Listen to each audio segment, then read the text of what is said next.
आखिर राक्षसों के गुरु शुक्राचार्य ने क्यों बसाया था मक्का मदीना का शहर?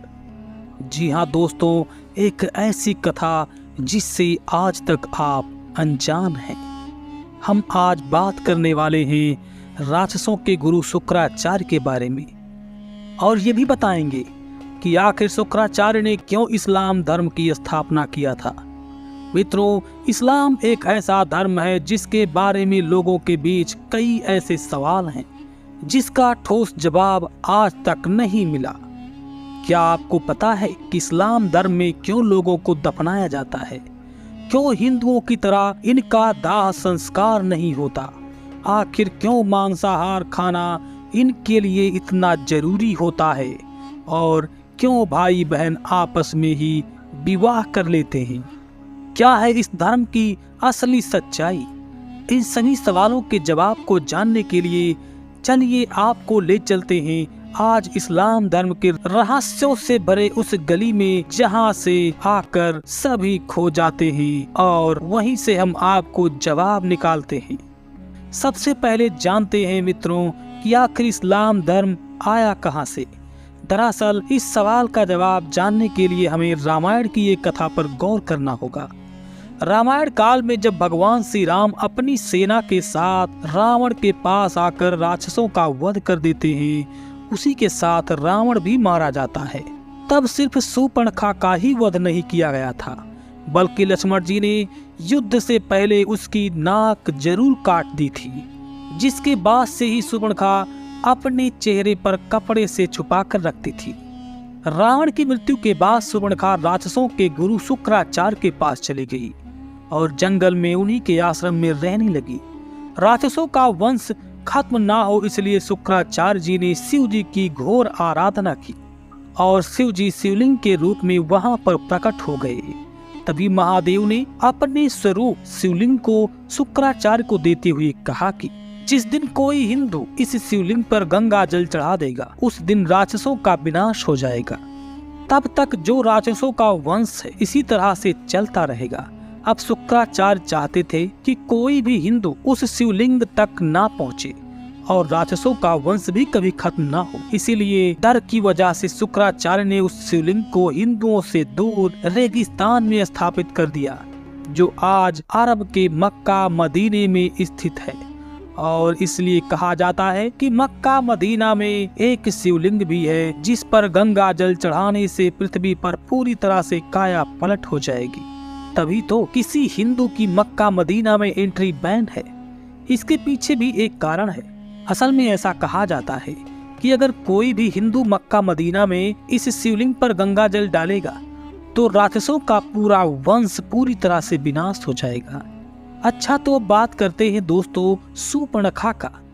शूर्पणखा के वंशजों में महिला मुख क्यों ढकती है? असल में उस समय जो शूर्पणखा अपने चेहरे को ढक कर रखती थी, उसकी परंपरा पूरी तरह से वंश में निभाई जा रही है। आज भी इस्लाम को मानने वाली औरतें अपना चेहरा ढक कर रखती है। आपको जानकर हैरानी होगी कि ये वंशज कोई और नहीं बल्कि मुसलमान ही हैं, क्योंकि शुक्राचार्य ने उन्हें वरदान दिया था। इसलिए इनके लिए शुक्रवार का ही दिन बहुत खास होता है, जिसे वो लोग जुम्मा कहते हैं और हिंदू उसे शुक्रवार कहते हैं, क्योंकि शुक्राचार्य का ही दिन शुक्रवार होता है। अच्छा, तो आप लोग सोच रहे होंगे कि आखिर इस्लाम पैदा हुआ कैसे और क्यों? मुसलमान लोग अपने मृत परिवार वालों को दफना देते हैं। असल में मित्रों, इस्लाम की जिन्होंने स्थापना की थी वह हजरत मोहम्मद जी थे, जो वही अरब के वासी थे। और ये तो आप सभी जानते होंगे कि अरब रेगिस्तान से भरा हुआ है। दूर दूर तक वहाँ पेड़ नहीं दिखाई देते हैं। जंगल तो बहुत बड़ी बात है, इसलिए वहाँ पर लोगों के मरने के बाद जलाने के लिए लकड़ियाँ न होने की वजह से मृत को जमीन में दफनाया जाता था। और ये अब उनके वंश के लोगों के लिए एक परंपरा के रूप में आज भी निभाई जा रही है, जिसे लोग फॉलो करते आ रहे हैं। वही आपने देखा होगा कि मुसलमान मर्द अपने सिर पर गोल टोपी पहनते हैं। इसके पीछे भी एक कारण है। असल में अरब के लोग तेज धूप रेगिस्तान में सफर करते थे, जिस वजह से वहाँ पर लोग अपने सिर को ढकने के लिए टोपी पहनते थे, ताकि वह खुद तो धूप और भीषण गर्मी से बचा सके। पर आज वो एक प्रथा बन गई है जो मुसलमान लोग फॉलो करते हैं। वहीं दोस्तों एक और जहां सनातन धर्म हर दूसरी स्त्री को माँ बहन की नजर से देखने को कहता है, तो इसके ठीक उल्टा इस्लाम में सिर्फ अपनी सगी बहन को ही बहन माना जाता है। यानी कि ये लोग अपने मामा, ताऊ, चाचा और बुआ के बच्चों से आपस में शादी कर लेते हैं। पर सोचने वाली बात है कि आखिर ऐसा क्यों है। मित्रों, हिंदू धर्म में भाई बहन का रिश्ता बहुत पवित्र माना गया है, इसलिए इस रिश्ते को लेकर शादी तो क्या, गंदी नियत भी रखना पाप है। ये एक ऐसा पाप है जिससे पूजा पाठ, जप, तप, दान आदि करके भी मुक्ति नहीं पाई जा सकती। सनातन धर्म में सगी बहन के अलावा भी अगर आपने किसी लड़की को बहन का दर्जा दे रखा है तो शादी नहीं कर सकते हैं। वही इस्लाम में ऐसा कुछ भी नहीं है। यही वजह है कि वह लोग अपने कंजस यानी कि बुआ और ताऊ की लड़की से शादी कर लेते हैं, क्योंकि मुसलमानों के धर्म में यह कहा गया है कि एक ही माँ के कोख से जन्मे लड़का लड़की ही भाई बहन है। इसके अलावा वह किसी भी लड़की से निकाह करें, इसमें कोई बुराई नहीं है। लेकिन मित्रों, हिंदू धर्म की यही तो खासियत है, उसमें हर स्त्री को सम्मान की नजरों से देखने की सीख दी जाती है। और हमारा धर्म हमें ये शिक्षा देता है कि सिर्फ अपनी बहन ही नहीं बल्कि हर दूसरी स्त्री को बहन की नजर से देखना चाहिए। और जो लोग ऐसा नहीं करते हैं उन्हें अपमान तो झेलना पड़ता ही है, साथ ही चरित्र और परिवरिश पर उंगली उठने लगती है। इसलिए सनातन धर्म में बुआ, ताऊ, चाचा, मामा किसी की भी लड़की से शादी नहीं की जाती, क्योंकि इनकी लड़कियां बहन भाई होती हैं। और हमारे शास्त्रों में बहन और भाई की शादी एक दूसरे से ना करने की एक नहीं बल्कि कई कारण दिए गए हैं। शास्त्रों के अनुसार मित्रों, बहन भाई एक ही गोत्र के होते हैं और हमारे धर्म में एक गोत्र में शादी करना गलत बताया गया है। ऐसा कहा जाता है कि एक गोत्र में शादी करने वाले दंपति की संतान के अंदर कुछ न कुछ कमी जरूर आ जाती है, जैसे बहरी हो जाना, गूंगी हो जाना, लंगड़ी लूली पैदा होना या दिमाग से कमजोर होना। इसीलिए लोग हिंदू धर्म में एक गोत्र में शादी नहीं करते हैं। आपको बता दें कि हिंदू धर्म में जब लड़का लड़की की शादी की जाती है तो एक नहीं बल्कि 3 गोत्र छोड़कर की जाती है, जो है माता पिता और दादी। इन तीनों के गोत्र छोड़ने के बाद जो भी अन्य गोत्र मिलता है उससे शादी की बात चलाई जाती है। यानी कि इस कारण के चलते भाई बहन की शादी एक दूसरे से होना असंभव है, क्योंकि ऐसा विवाह को किसी भी रूप में स्वीकार नहीं किया जा सकता। अब मित्रों, वैसे इस तर्क को सही साबित करने के लिए ये भी कहा जाता है कि पास की रिश्तेदारी में शादी करने से बच्चों के अंदर जो जीन्स बनते हैं उसमें कुछ ऐसी कमी आ जाती है जिससे उनके होने वाले बच्चों का विकास सही से नहीं हो पाता है। वैसे तो ये सब आप जानते हैं कि बच्चे हमेशा अपने बड़ों से ही सब कुछ सीखते हैं। यानी कि हम सनातनी आज जो भी कुछ जानते हैं वह हमारे पूर्वजों द्वारा दिया गया एक ज्ञान ही है। हमारे ऋषियों, मुनियों, तपस्वी हमें यही बताया करते हैं कि पराई स्त्री को बहन या माँ की नज़र से देखना चाहिए, हर स्त्री का आदर करना चाहिए। यही वजह है कि हम उनके दिखाए रास्ते पर आज भी चल रहे हैं। वही बात अगर इस्लाम की करें तो इसका जन्म आज से 1400 साल पहले मक्का मदीना शहर में हुआ था। बता दें कि मदीना के पैगंबर माने जाने वाले पैगंबर मोहम्मद साहब वो शख्स थे जिन्होंने इस्लाम की पहली नींव रखी थी। इसके बाद उन्होंने बहुत से लोगों को इस धर्म में शामिल करके इसका प्रचार प्रसार किया। मक्का के बाद मदीना में इस्लाम धर्म का प्रचार बहुत तेजी से हुआ, जिसके बाद पैगंबर मोहम्मद ने ही अल्लाह के उपदेशों को सारी दुनिया में फैलाया, जिसके चलते जो ज्ञान का रास्ता मुसलमानों को दिखाया गया उस पर वह आज तक चल रहे हैं और अपने कंजस भाई बहन से शादी कर रहे हैं। दोस्तों, हमारे सनातन धर्म में दूसरी जाति में शादी करना बिल्कुल सही नहीं माना जाता है। जब आप किसी दूसरी जाति के लड़के या लड़की से शादी करते हो तो 2 अलग जाति वाले मूल गुणों का मिलन हो जाता है। इससे आपके जो मूल गुण होते हैं उसका नाश हो जाता है। इतना ही नहीं, इससे भविष्य में आपके पूरे कुल का नाश होने का भी खतरा रहता है, क्योंकि इंटरकास्ट मैरिज में जो संतान होती है वह वर्ण संकर होती है और उससे पितरों का तर्पण का अधिकार नहीं होता। और ये तो आप जानते ही होंगे कि हमारे हिंदू धर्म में तर्पण का कितना बड़ा महत्व है। इसीलिए जाति विवाह परंपरा मूल गुणों की रक्षा के लिए बहुत जरूरी माना गया है। अच्छा दोस्तों, क्या आप ये जानते हैं कि एक भविष्यवाणी की माने तो बहुत जल्द पूरी दुनिया में सिर्फ सनातन धर्म ही रहेगा। असल में इस शताब्दी के महान भविष्यकर्ता ने कहा था कि भारत में सनातनी सभ्यता की जो लहर उठेगी उसमें सारी दुनिया समा जाएगी। उसकी आध्यात्मिक शक्ति के आगे हर कोई अपनी शीश झुकाए। इतना ही नहीं, सारी दुनिया में सिर्फ सनातनियों का डंका बजेगा। वैसे देखा जाए तो आज ऐसा ही हो रहा है। फ्रांस के फेमस भविष्यवक्ता नॉस्ट्राडामस ने भी अपनी बुक सेंचुरी में ये लिखा है कि चांद पर आधारित रहने वाले धर्म सागर के नाम वाले धर्म के आगे नहीं टिक पाएंगे। इतना ही नहीं, उन्होंने ये भी कहा है कि सागर के नाम वाला धर्म बहुत तेजी से आगे बढ़ेगा। बता दें, चांद पर निर्भर रहने वाला धर्म कोई और नहीं बल्कि मुस्लिम धर्म है।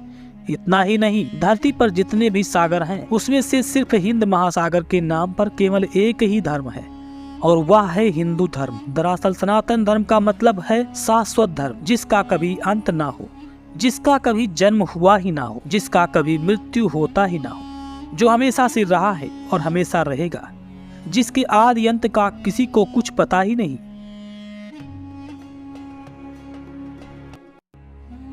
भारत की बात करें तो यहाँ 15% लोग ऐसे हैं जो इस्लाम धर्म को मानते हैं और 85% लोग ऐसे हैं जो गैर मुस्लिम हैं। लेकिन 15% बाकी लोग लाउड स्पीकर पर जोर जोर से सुनाते हैं कि मेरा अल्लाह महान है। जो लोग इसे नहीं मानते वह हमारे दुश्मन हैं। कितनी सौभाग्य की बात है, हमारा जन्म सनातन धर्म में हुआ है, जहाँ की ताकत ही अनेकता में एकता है। हमारा धर्म ये नहीं कहता कि भगवान को ना मानने वाले बुरे हैं, बल्कि यहाँ तो अपने विचारों को रखने की खुली आजादी है। इतना ही नहीं, यहाँ के ग्रंथ ही सवालों से शुरू होते हैं। यही वजह है कि उनमें जिंदगी के सारे जवाब भी छुपे हुए हैं और हिंदू धर्म अपनी मान्यताएं किसी पर थोपता नहीं है।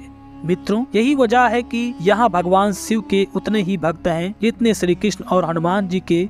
ऐसे ही कई खबरें आई हैं जिसमें यह देखा गया है कि गैर इस्लामिक लोगों को इस्लाम धर्म जबरदस्ती कबूल कराया गया, लेकिन वो लोग ये बात भूल जाते हैं कि जब समय बदलेगा तो वो लोग वापस सनातन धर्म में वापस लौट आएंगे, क्योंकि ये वही धर्म है जो आदिकाल से संसार में वास कर रहा है दोस्तों। और इंसानों को भले ही उनको डरा धमकाकर उनसे बात मनवाई जा सकती है, पर सिर्फ कुछ समय के लिए। हिंदू धर्म की सबसे बड़ी खास बात यह है मित्रों की वह संसार की हर चीज में भगवान को देखते हैं। कहते हैं यहाँ के कण कण में शंकर हैं, यहाँ की नदी में, पहाड़ में, फूल में, पौधे में स्वयं भगवान श्री कृष्ण वास करते हैं। अब जरा सोचिए कि ऐसी विचारधारा रखने वाले सनातन धर्म से भला कौन प्रभावित नहीं होगा। यही वजह है कि जैसे जैसे लोगों में जागरूकता बढ़ती जा रही है, वैसे वैसे वह सिर्फ हमारे देश के लोग ही नहीं बल्कि विदेश के लोग भी हिंदू धर्म के प्रति प्रभावित होते जा रहे हैं, उसे अपना रहे हैं। उन लोगों को अफसोस होता है कि क्योंकि उनके पूर्वजों ने पहले गलत धर्म को अपनाया। आपको बता दें कि मित्रों, ऐसे कई जाने माने लोग हैं जिन्होंने अपना धर्म छोड़कर हिंदू धर्म को अपनाया है। सिया वक्फ बोर्ड के चेयरमैन वजम रिजवी ने अपना धर्म छोड़कर सनातन धर्म को अपना लिया है। जितेंद्र नारायण त्यागी बन गए हैं। इतना ही नहीं, पाकिस्तानी लेखक अनवर शेख अनिरुद्ध जैन बन गए। वादक आशीष खान से देव शर्मा हो गए। और तो और इस लिस्ट में हॉलीवुड अभिनेत्री जूलिया वार्ड का भी नाम आता है। कहा जाता है कि जूलिया सनातन धर्म में बहुत प्रभावित हुई थी। ऐसे ही न जाने कितने लोग जो हर साल इस्लाम और ईसाई को छोड़कर हिंदू धर्म की शरण में आ रहे हैं। ऐसे में हम अपने धर्म पर गर्व क्यों ना करें। पूरे विश्व की बात की जाए तो 52 ऐसे देश हैं जहां अच्छी खासी संख्या में हिंदू धर्म के लोग रहते हैं। इसमें ऑस्ट्रेलिया, अमेरिका, कनाडा, रसिया, यूक्रेन, दक्षिण कोरिया जैसे कई देश शामिल हैं। इन देशों के ज्यादातर लोग ये मानने लगे हैं कि उनके पूर्वज सनातनी ही थे। ऐसे में लोग हिंदू होते हुए भी कुछ खुद पर गर्व नहीं करते। उन्हें खुद पर शर्म जरूर आनी चाहिए। आपको जानकर हैरानी होगी, लेकिन भगवान गणेश की सबसे ऊंची प्रतिमा हमारे देश भारत में नहीं बल्कि थाईलैंड में बनी हुई है। इतना ही नहीं, भगवान शिव की सबसे ऊंची मूर्ति दक्षिण अफ्रीका में रखी गई है। विश्व के सबसे बड़े मुस्लिम देश की बात करें तो इंडोनेशिया का नाम सबसे ऊपर आता है। और क्या आप जानते हैं, इंडोनेशिया के पूर्वी जावा में एम माउंट ब्रोमो ज्वालामुखी है। कहते हैं कि इसके मुख्य रूप पर गणेश जी की एक प्रतिमा रखी हुई है। मित्रों, मान्यताओं के अनुसार वहां रहने वाले लोगों के लिए भगवान गणेश की ये मूर्ति खास महत्व रखती है। क्योंकि लोगों का कहना है कि भगवान गणेश ही हैं जो उनको भीषण ज्वालामुखी से हमेशा उनकी रक्षा करते आ रहे हैं। इतना ही नहीं, इंडोनेशिया के नोट पर भी गणेश जी की फोटो बनी हुई है। यानी कि ये कहना गलत नहीं होगा कि जो लोग चाहे दुनिया के किसी भी देश में रह रहे हो, लेकिन सनातन सभ्यता और परंपरा आज भी उनके अंदर जिंदा है। पूर्वजों द्वारा विरासत में मिली इस सभ्यता और परंपरा को बचाने के लिए हम सबको एक साथ मिलकर सनातन सभ्यता के प्रति खुद को समर्पित करना होगा। तो मित्रों, आज की इस वीडियो में फिलहाल बस इतना ही। अगर आपको ऐसे ही सनातन धर्म से जुड़ी वीडियो देखनी है तो कमेंट करके जरूर बताएं। तब तक के लिए लेते हैं आपसे इजाजत, लेकिन इससे पहले आपसे करेंगे छोटा सा निवेदन कि अगर आप हमारे चैनल को पहली बार देख रहे हैं, आगे भी देखना चाहते हैं, तो हमारे चैनल को सब्सक्राइब जरूर करें और अपने मित्रों के पास इस वीडियो को भी शेयर करें। लेते हैं आपसे इजाजत, मिलेंगे फिर ऐसे ही खास जानकारी के साथ। तब तक के लिए जय हिंद, जय सनातन।